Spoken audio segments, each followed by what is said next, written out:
Welcome to another episode of Progress, Potential, and Possibilities, discussions with fascinating people designing a better tomorrow for all of us. I'm your host, Ira Pastor. Welcome everybody again to another episode of our show, bringing you another fascinating guest today who is involved in creating a better tomorrow for all of us. Today we have the honor of being joined by Sonia Arrison, best-selling author, analyst, entrepreneur, investor.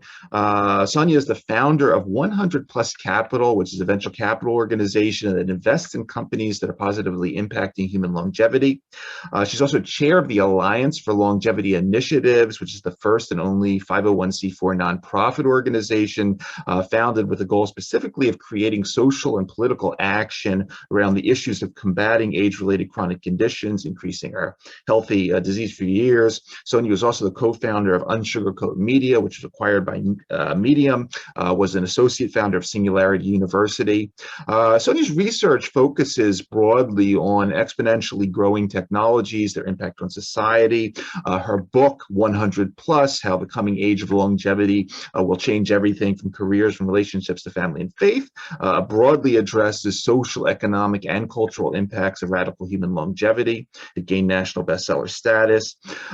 In addition to her role for the Alliance for Longevity Initiative, Sonia is also a board member at the Thiel Foundation, Foresight Institute, and Woodland School, senior fellow at the Fraser Institute in Vancouver, British Columbia, author of 2 previous books as well, Western Visions and Digital Dialog. She previously served as the director and senior fellow in tech studies at the Pacific Research Institute. She was a columnist at TechNewsWorld News and hosted a radio show called Digital Dialog, Voice of America Network. Multifaceted, multi-talented. We're lucky to have her. Sonia Arrison, thank you so much for taking the time to come on our show today. Thanks, Ira. I'm happy to be here. That was a long introduction. You've done a lot. I'm always amazed by people like you and your fascinating backgrounds and how much you've accomplished to date. So it's really exciting to have you. I'd like to start things off, sort of as we typically do, just by handing you the floor for a few more minutes, just to talk a little bit more about yourself and a little bit with a focus on how you develop these interests. Obviously, you have a very broad interest in all things tech. Why longevity? Why longevity biosciences? And what got you interested in the space to begin with? Right. Well, there's a couple different answers to that.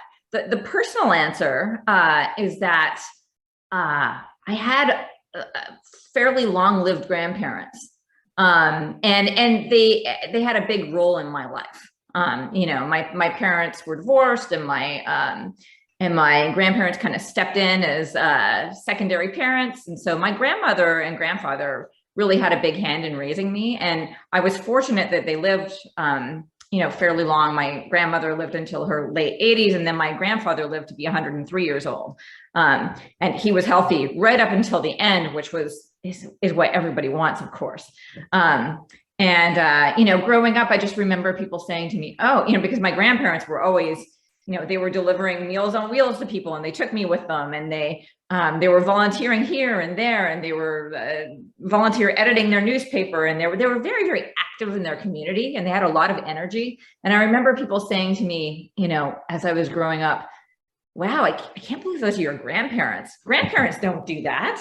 They're not running around doing all this stuff. Grandparents are just supposed to sit in chairs and, relax or something, right? Mm-hmm. And I remember thinking, well, that's not my experience. I'm so happy to have these very vibrant, very active grandparents that were constantly doing things for me and the rest of my family. So that's the personal story, is that I had really great role models of what healthy longevity looks like. And then the sort of more career-oriented answer is, I was working at a think tank called Pacific Research Institute in San Francisco, and my job was to focus on public policy and technology. And so that spanned a whole bunch of things. I worked on telecommunications. I worked on, the Microsoft antitrust trial a million years ago, right? Nobody probably even remembers that anymore. E-commerce, when internet taxes first became a topic, I was working on all of those things. And then this issue of nanotech came up. And, Newt Gingrich was in Congress at the time, and he was promoting this big nanotech bill. So I got sort of interested in it and thought, what's this nanotech stuff about anyway? And I started reading about it and discovered, smart bombs, little mini smart bombs that could go in and kill cancer and all of these. And of course, that led me to keep reading and sort of look and see, well, what other kind of amazing technologies are there out there that might really transform our health and our healthcare? And the more I read, the more I found, and it occurred to me that, it's like, wow, a revolution is coming, and very few people know about this. And so then, I started thinking, well, I should probably, given that I was in the public policy field, public policy and tech, but I should probably write about this. And so I started writing. I had a regular column at TechNewsWorld and Tech Central Station way back in the day. That platform doesn't exist anymore, but I wrote 2 columns actually on a regular basis. And so I started writing about biotech things, and it was very popular, and I was getting a lot of feedback. And then a few friends encouraged me to write the book. One of my friends, actually, I tell this story a lot, but it was really impactful to me because one of my friends, was a really talented hacker guy. I came over to his house one night, and his apartment, and he had all these intro to biology books, like all over his living room floor. I was like, you're stepping among them, and I was like, what is this? What are you doing? I'm like, you changing careers or? And he kind of looked at me and was like, no, Sonia. He's like, today I'm coding ones and zeros. Tomorrow I'm going to be coding biology. And, it was the combination of all of those things came together. And I was like, wow, you know what? He's right. Biology is becoming an engineering project. And this is really going to change the world. And so that, of course, inspired me to write my book, 100 Plus. And look, I brought a copy so you can take a look. Awesome. It's on the older side because it was published in 2011.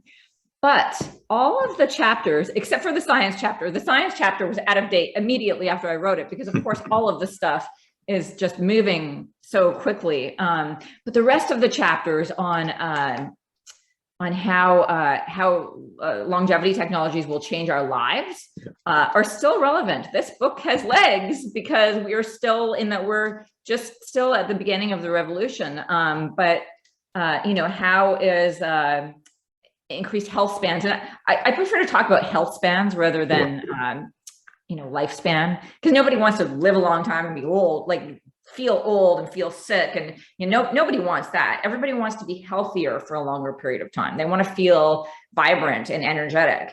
And so I talk about health span in the book, actually. And so the book focuses on how will our society change when we can live much longer and healthier lives?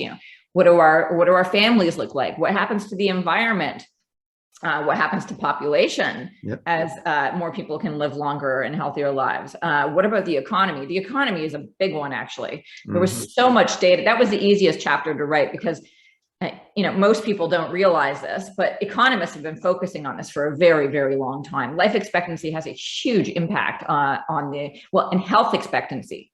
The longer somebody is healthier, they can be more productive, of course, and then that stimulates the economy. So, what happens to the economy when we can live longer and healthier lives? And, what happens to our religion, and how do people start thinking about their relationship with God if they can live longer and longer, and then maybe they think they could live a really, really long time, right? And so how does that change our perspective on religion? And so the book focuses on a bunch of those things. So that's a long answer to, I guess, what you asked me. No, it was spot on. And I followed your writings, and I watched presentations of you over the years. And as you've developed as a writer and an analyst of all these topics, you've also tangentially developed as a very potent angel investor in the space.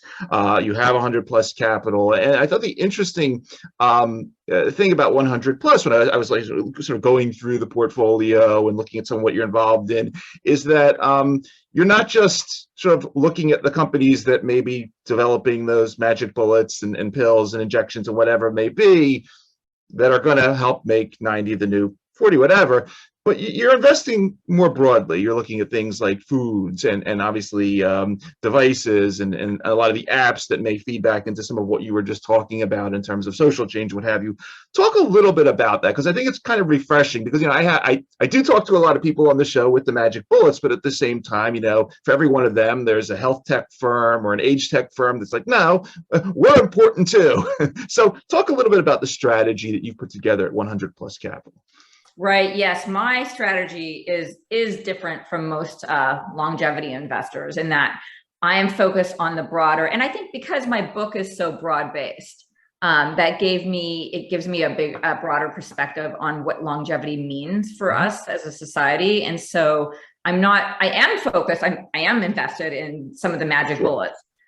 Gene therapy, regenerative medicine, all of those mitochondrial, therapies, all of those types of things. But I'm also interested in, particularly actually in mental health, like what happens to us as a society and individuals as we can live longer and healthier lives. Do we, we already need a lot of mental health help. But as we can say, we double our lifespan, our health span, there's so much more time for things to go wrong in here, right? And we really need to focus on all those sorts of things. And then we can't. Well, we potentially could live longer and healthier lives with bad food, but we don't want to. Our food and water supplies are very dirty, and they're we have a food and water problem. And so, one way to help us live longer and healthier lives is to fix that. And so I'm focused on, better food and water. And so I'm invested in, I'm at least invested in the food part. I'm still looking for a water company. So there's somebody here watching the video who's working on cleaning up our water supply. I would love to talk to you. I actually found a really cool nanotech company at one point that was working on cleaning water, and they had decided that it wasn't economically the best path for them to take. Their technology would have worked fantastically, but they didn't think that they'd have a big enough market, like with all these government agencies, and like, does anyone even care about clean water? And they took their technology and now they're cleaning oil in the oil industry. And the CEO told me, he said, well, you know what, after I make all my money in oil, I'll come back to water. And it's sort of as a philanthropic thing, but water really matters. If we're drinking dirty water, it's so bad for us on so many levels. Yeah. So I take a much broader view of, how do we make our lives better as we live longer and healthier? We want to live the good life. We want to live a better life. We don't want to just live kind of just longer and, not very happy, right? Absolutely. Along those lines, I was going through some of your past articles, and there was one I think you wrote back in maybe 2018 or so. It was called "So You Want to Be a Cryptocurrency Ninja," and I thought it was kind of interesting. I mean, obviously several years ago, but we're in this interesting time now where in addition to sort of the traditional chain that we think about the angels and to VC, to private equity, to crossover investors and everything else. The way that bio has traditionally been funded, we're in this new era with all sorts of other stuff. The crypto, as you've written about, prize models, all this DAO stuff, which I have no understanding of what it means. Talk a little bit about, as you've been out there making your investments, co-investing with other people, talk a little bit about some of these alternative financing models that you see. What excites you? What scares you? What confuses you like me? Talk a little bit about that, if you would. Yeah, well, the crypto people have certainly made an entrance in the longevity space. Yeah. A number of them, after making a lot of money in the crypto area, have turned, and I think it's because they see they're engineers, many of them, and they understand how, just like my friend, they understand how biology is engineering, just like the computer stuff is engineering, and they're really excited about, changing the world and helping people be healthier for longer periods of time. And so it's really nice, actually, to see the crypto guys, it's mostly guys, the crypto people getting involved in funding. And I'm co-invested with a few of them, which is awesome. I'm so happy to see them, and maybe some people think, oh, well, what do they know about biotech? They're just, is this dumb money coming in? But I don't feel like they're dumb money. I feel like most of them are pretty smart people who, before they make an investment, are actually doing a lot of research. For instance, a number of them have contacted me via email and asked if they could, well, actually they asked if they could invest in my fund. And I don't take LPs. So it's all my own. But I have talked with a number of them over Zoom and phone calls about investment strategies and what kind of impact they can have and what are they looking to do. And so that's been a lot of fun because they're very curious and they're doing a lot of research. And so I think it's really great that they're here and they're investing. Let's see what else. What the other part of you mentioned DAOs. DAOs are very confusing, by the way. I'm glad someone else finds that. Yes, I've had a couple of people, two very good friends actually, who have started DAOs and are trying to get me involved in the DAO. And I've looked at the thing and I'm just like, okay, what is this? Okay. So I think eventually we'll figure it out because they'll become normalized, or they won't, or they'll just fizzle away. And so, yeah, we're at the very beginning of the DAO space, I think. Gotcha. So let's talk about the Alliance for Longevity Initiative, because this is a fascinating organization. You are the chair of the organization, founded, with this goal, both social political action around age-related chronic diseases. We'll get into some of the different initiatives next, but can you talk a little bit just about the background of it, how it was put together, sort of introduce us to 501c4, and then, I watched some of these presentations. You've had Newt Gingrich there, you've had Congressman Steve Israel. Talk a little bit about sort of how it's been sort of getting some of these inside the Beltway minds on board and to start thinking about the problem. Right. Yeah, I know. I'm super excited to be involved with the Alliance for Longevity Initiatives. I would say about a year ago, maybe less than a year ago, this guy named Dylan Livingston, who is currently the president of the Alliance for Longevity Initiatives, he started the group on his own, and well, actually with Brianna Deutsch, who's helped him co-found it. She's a DC person. He was in New York, and so his background, he worked on the Biden campaign and is just super interested in politics and is really focused on the longevity agenda. And so, he noticed that there was no group set up in Washington, DC to lobby on behalf of longevity, to the cause of longevity, right? If you look at DC, there's all these organizations that are set up to lobby for almost everything, right? Mm-hmm. And there was a big thing missing, and that was the longevity community. And so he started the group sort of with Brianna, And then they started reaching out to a bunch of folks in the longevity community to see who would support them. And so he actually emailed Christine Peterson of the Foresight Institute, Sure. who I'm sure you know, Yep.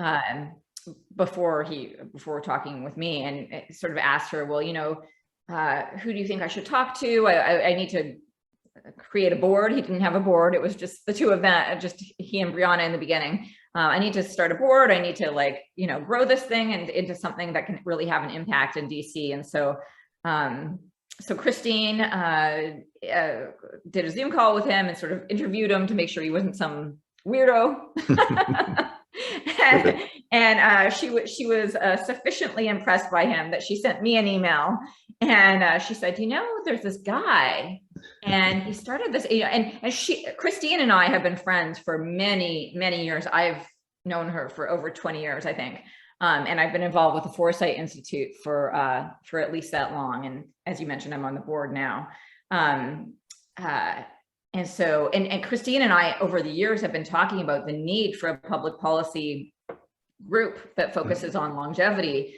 But, we were always so busy, both of us, that we never really started anything. And, we saw other people try to start things and they never really turned out. And so there was never really anything that we were super excited about supporting, until this came along. And she said, well, I talked to him. He seems normal. He seems like he has a good plan. We should chat with him further, and maybe you want to talk to him. And so that's what happened.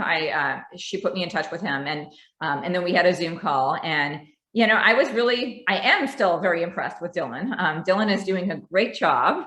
He's this young guy who has tons of energy and lots of great ideas and really wants to change the world.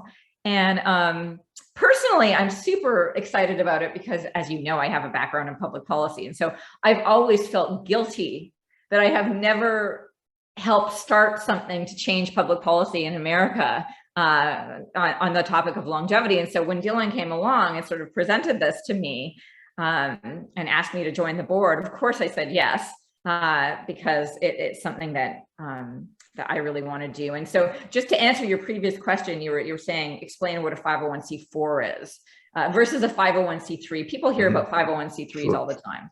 And so a 501c3 is a nonprofit, and you give the money and you get a tax write-off, and that's what, like, the Cancer Society is a 501c3 and all those kind of things. And so, but those organizations can't lobby the government, or they can, but it can only be a tiny little bit. And if they do it too much, they lose their status.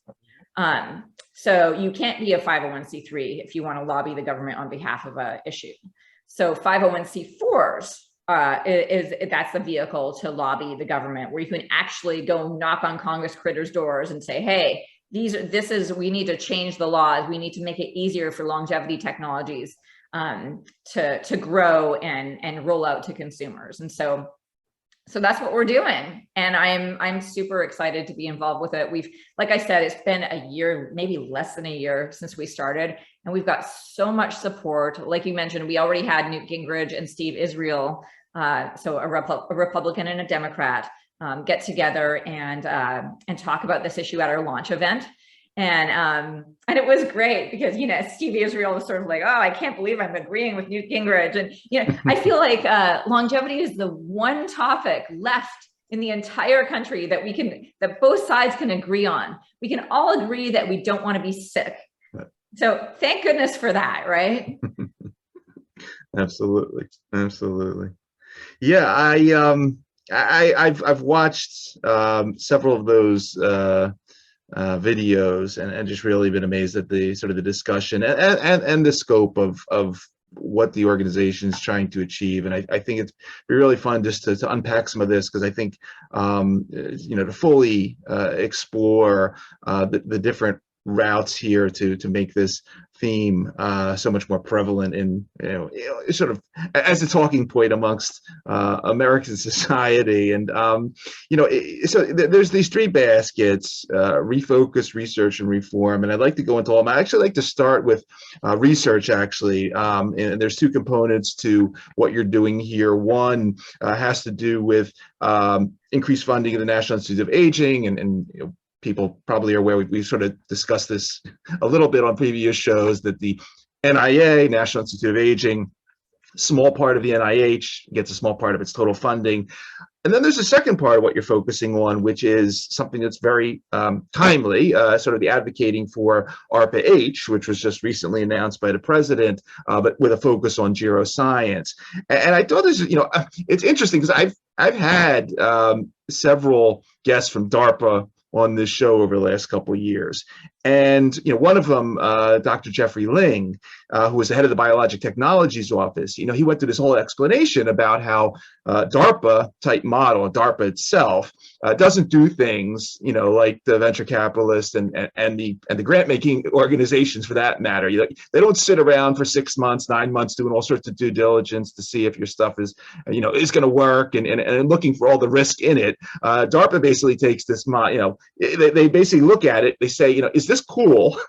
And if it is cool, if it passes that step, we'll get as much people, the best people, and sort of unlimited funding to make it happen. And I'm sorry, so for this long-winded question, but as the research part of A4LI focuses both on the NIH and this DARPA thinking, one of the debates going on right now in Congress, right, with DARPA-H is, how do we model this thing? Do we make it like DARPA and make it kind of like doing things a little differently, or do we put it under the auspices of the old structure of NIH? Talk a little bit about this, if you will. What do you foresee happening here if we had sort of that magical, $1 trillion that fell out of the sky to do all this geoscience stuff with in a new type organization? What's the right model for this in terms of research? Right. Well, that was a very good summary. We're very worried that ARPA-H could turn into something that's not effective. If ARPA-H just is part of the NIH and it's just doing sort of the regular, I want to say boring, the regular, what you would expect a NIH to be funding. I mean, it's great for it to be funding those things, and they already have money allocated funding those things. So yep. ARPA-H really does need, and the spirit of it, actually, the whole point of the ARPA-H is to do the high risk, high reward stuff that DARPA is known for. And, and it should be focused on geroscience, not all the other, the other healthcare stuff is important too, and that's why the NIH is there. But the ARPA-H is meant to be the high risk, high reward geroscience research. And, look at all the things DARPA has created for the world, not just our country, but the world, really. The internet came out of DARPA research. It's the high risk, high reward stuff really works. DARPA is really the government's most successful agency, hands down. And there's a number of things that, it's not just the high risk, high reward. The other thing about DARPA is that the people who work there are not career bureaucrats. They look for the top people in their field in various places, and they bring them in for, I don't know what it is, a year or two, or they're there for a limited amount of time. And they're there to make an impact. They're not there to grow their staff or grow their budget or, like all the things that we know bureaucrats tend to do over time. They're not there to do that. They're there to make an impact. They're there to change the world. They're there to make a great technology. And that's what we need ARPA-H to do.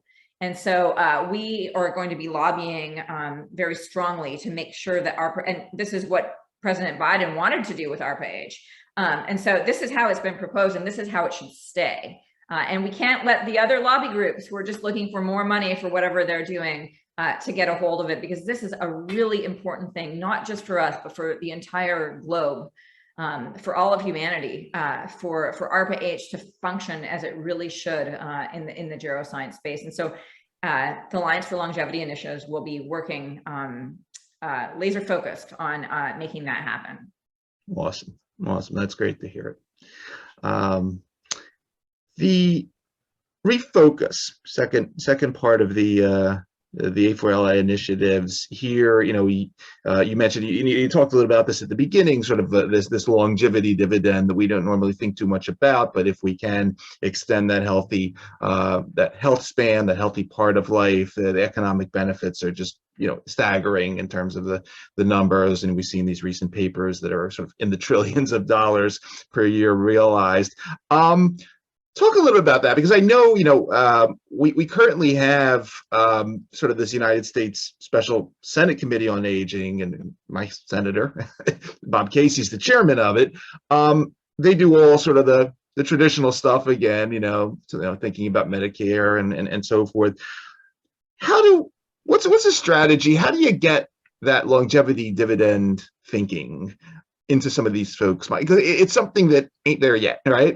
But it should be, because once you start mentioning trillions, things change, right? Really, the world changes with those types of savings. Talk a little bit about sort of how we get in the caucus the people to really refocus on this theme of the economic benefits of aging in this context. Yes, which really is one of the greatest benefits. I mean, of course, there's a moral benefit as well to being, just like people should not be suffering with disease, but the economic argument is so strong. It's incredible.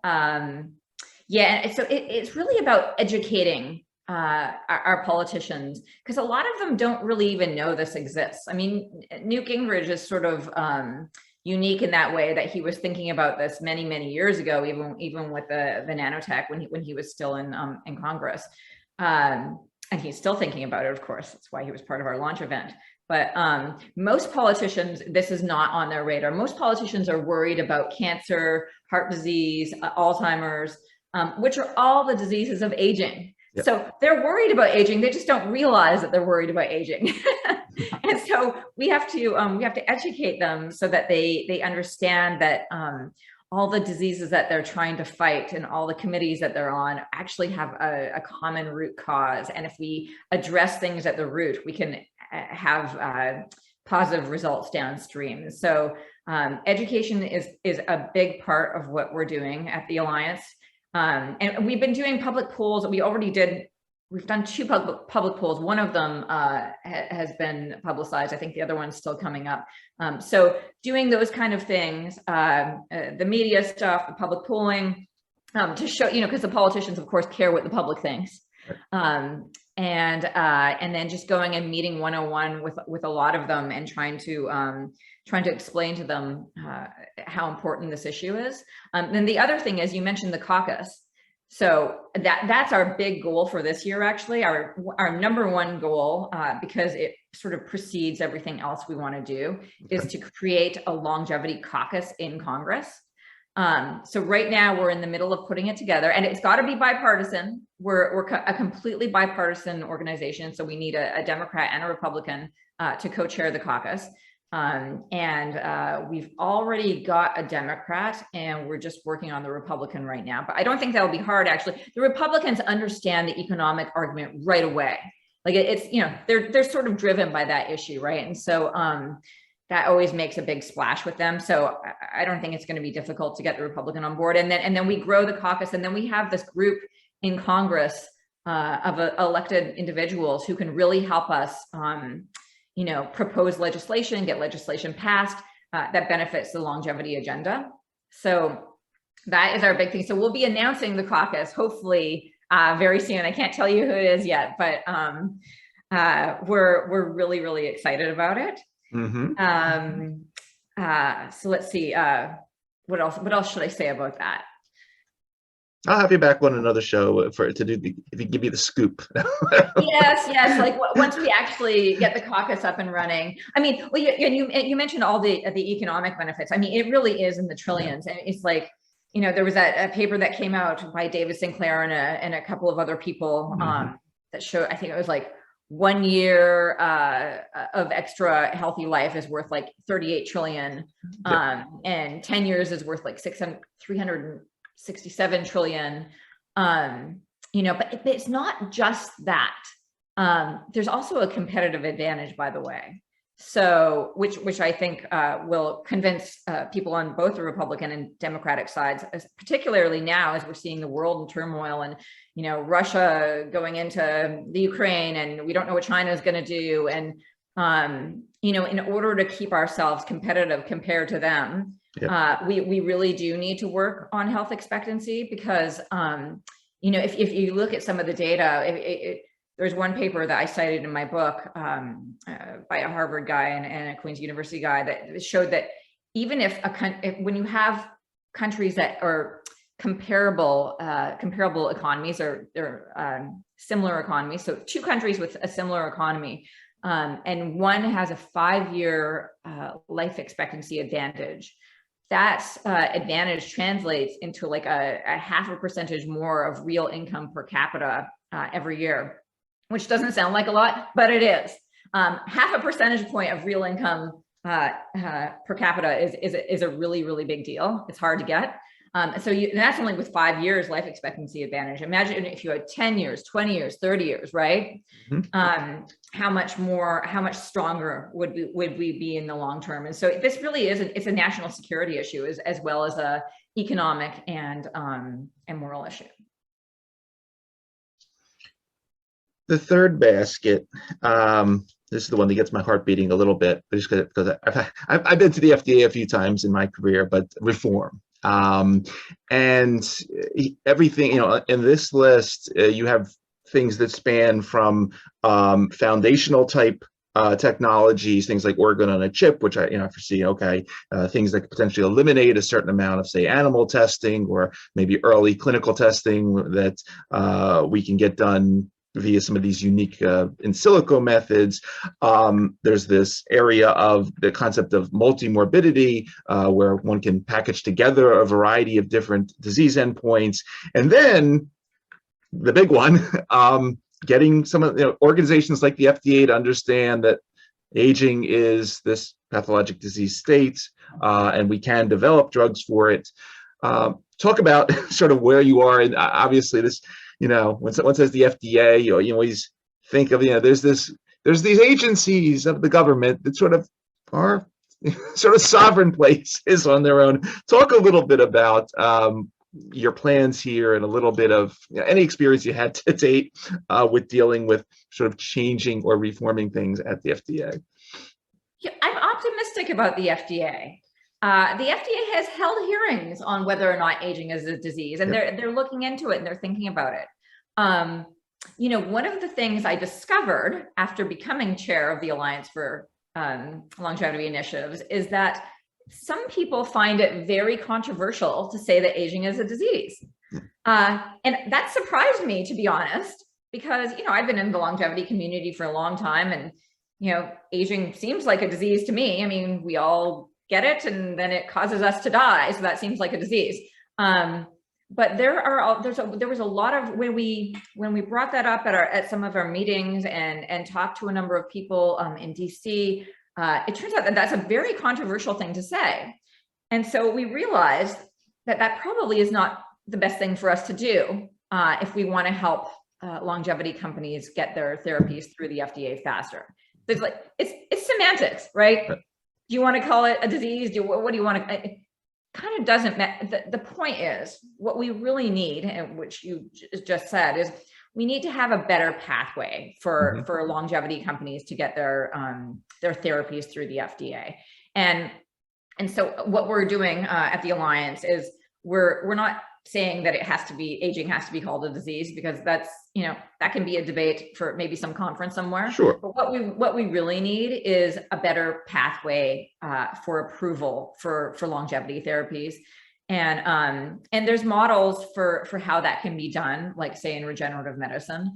And so I think that's a better place to start, because it avoids the controversy of the semantics about how you define disease and all of those things. And so I think everybody can get on board with the idea that look, biotech is exploding, and there's a revolution in the ways that science can help us repair human beings. Mm-hmm. And the companies who are working on those things need a better way to get their products through the FDA. And I think the FDA realizes that. Mm-hmm. And so I'm actually pretty optimistic that we're gonna see some movement there. Good. Yeah, and then the other thing is, by the way, just on the reform topic, there's also this idea of how do you know an anti-aging therapy is working, right? And there haven't so far the science community hasn't agreed on one biomarker or a set of biomarkers. I mean, there's, there's these methylation clocks, there's all of these different things that you could use to see if a longevity therapy is working. And so I think the role of the government might be to bring together a large a group of experts in this area to really work on what kind of biomarkers would be the best for the community to use. And so I think that's an area where the FDA and the government can be helpful to the industry. I agree. Yeah, absolutely. So let's now take a little trip in my time machine. A4LI, a few years down the road now, you've succeeded in refocusing and reforming, and ARPA longevity is up and running, and the 100+ capital portfolio has created a bunch of unicorns, and you're a billionaire, and everything's going great. Still, we're probably not going to be at the point. We're going to have a lot of health span and a lot of great stuff out there. We're probably not at the point yet, maybe we will be, where the 90-year-old, 90 the new 40, the 90-year-old is not yet going to be the 40-year-old with the magic bullet, but they'll be on their way. We still are going to have, and I've done a couple episodes on this topic, and I just love to get your feedback on it. We're still going to have that ism around that no one wants to talk about, which is ageism. We talk a lot about other isms, but ageism doesn't seem to be that popular a topic, but it's a serious one. Say a few words, just, whether they're, in your communications with people in Washington, or your own research in sort of some of the social dynamics that you've written about in your book and your articles. Give us a little perspective on ageism and sort of where that sort of our need to address that as part of this broad, healthy health span future for society. I'm glad you brought that up, because ageism is the last ism that it's okay to do. You can't, racism is bad, sexism is bad. There's all these other things that are clearly bad and everybody agrees on. But ageism somehow is not part of that bucket yet, and it should be. It's not okay to be biased against people just because they're older, yeah, I think that's something as a society that we're going to have to work on, and I think we will, especially as older people are healthier for longer periods of time, because they won't fit that stereotype of being old and sitting in it like people thought my grandparents should be, right? Sitting in a chair and not being able to move, or whatever. Though they'll be out doing things and being productive and contributing to the economy. And we're going to have to be respectful of that. And so that is something that's going to need to change. And and maybe we're going to have a campaign around that as well. Sonia, what else is coming up for 2022? Where can we see you once we all get out of our homes? Any conferences you're going to be presenting at? Other initiatives that I haven't touched on? Please take the floor, and anything that I missed that you want to talk about. Well, A4LI is planning on doing an annual event. We haven't set the date yet, though. So, but we will have a political event, and part of we'll also be having fundraising events where we're raising money for our political action committee for a PAC. So, where we can, that's the other thing that we can do that other nonprofits can't do, is we can actually raise money for a PAC to support politicians who support longevity initiatives. And so one of the things we plan on having on our website is a database of every single politician, at least in Congress, and what their views are on longevity. We're planning on sending a survey to all of them to hear back what they think about the longevity agenda. So kind of like, Americans for Tax Reform they grade the politicians on their tax friendliness. We're going to be grading politicians on their longevity friendliness. And then once we do that, we'll raise money for the PAC, and we'll support the friendly politicians with money to make sure that they get reelected. Awesome. So yeah, anybody who's viewing this and is interested in this should donate to the Alliance for Longevity Initiatives. There you go. And we will put links. We will put links in the show bio, as well to your own personal, your website, 100 Plus, of course. Really exciting stuff, Sam. I'm just as I said, I've followed you for years. I'm just really amazed at sort of the breadth of things that you're involved in, and that you continue to champion these new models, not just as an investor, but now on the political front. So really exciting time. I'm really wishing you the best with all of this. For everybody that is going to be listening to this particular episode across our podcast networks or watching on the YouTube channel, you've been listening to Sonia Arrison, founder of 100 Plus Capital, chair of the Alliance for Longevity Initiatives, or A4LI. Check out, purchase her book, 100 Plus, How the Coming Age of Longevity Will Change Everything. Check her out, soniaarison.com. Really exciting. Sonia, I want to thank you for taking the time out of your schedule to come talk to us for a while today about everything you're doing. Obviously, thank you for doing it. And as we like to say on this show, thanks for helping to create a better tomorrow through what you're doing. A really fascinating portfolio of things, and going to keep watching you and wishing you the best with all of it. Thanks, Ira, and same to you. It's really great that you do all these podcasts, and then people can learn from their homes just by clicking. Be well. Thanks. Take care.